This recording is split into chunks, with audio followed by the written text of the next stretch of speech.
পিরোজপুর শহরের পুরাতন বাস স্ট্যান্ডে বৈষম্য বিরোধী ছাত্র আন্দোলন ও জাতীয় নাগরিক পার্টির মধ্যে হামলা পাল্টা হামলা হয়েছে। শুক্রবার রাত 10:30টার দিকে বৈষম্য বিরোধী ছাত্র আন্দোলনের মোহাম্মদ ইমরান শেখ, শাহনিয়াজ অভি ও মোহাম্মদ মুইনুদ্দিন এবং জাতীয় নাগরিক কমিটির প্রতিনিধি মুসাব্বির মাহমুদ সানি ও তার ভাই সঞ্জিতের মধ্যে হামলা পাল্টা হামলা হয়।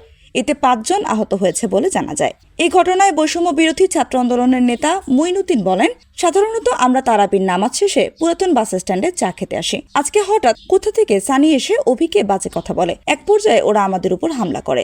এদিকে জাতীয় নাগরিক কমিটির প্রতিনিধি সানির অভিযোগ, হামলাকারীরা প্রথমে তাকে লক্ষ্য করে আক্রমণ করে।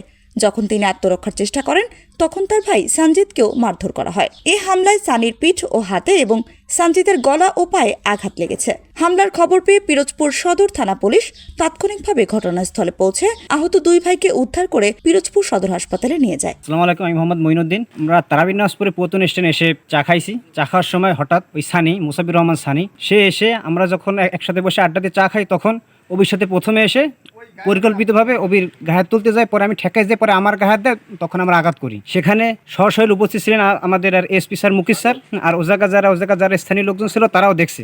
ওই ছেলেটা একটা নেশাখোর, মাদকখোর অরিজিনাল, আমাদেরকে পুরো পরিকল্পিতভাবে এসে একটা গ্যাঞ্জাম করার সৃষ্টি করছে। আজকে রাত 10:30টার দিকে আমাদের পুরাতন বাস স্ট্যান্ডে সানি এবং মই 2 গ্রুপের ভিতরে মারামারি ধাওয়া হয়।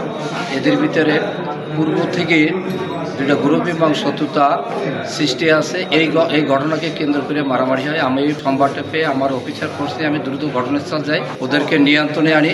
সানি অ্যাসল্ট হয় এবং তার ভাই, ছোট ভাইও অ্যাসল্ট হয়। তাদেরকে হাসপাতাল নিয়ে আসে, তাদেরকে ট্রিটমেন্ট দেয়। ওরা তো আগেই ছিল সমন্বয়, সেই একটা পরিচয় ছিল। এখন সেই সমন্বয় থেকে ওদের 2টা গ্রুপিং হয়। এই গ্রুপিংয়ের কারণে এদের মারামারি আছে। এরা দীর্ঘদিন থেকে এদের এটা গ্রুপিংটা ছিল, তাদের অন্তদ্বন্দ্বটা ছিল। এই অন্তদ্বন্দ্বের কারণেই আজকে মারামারি হয়েছে।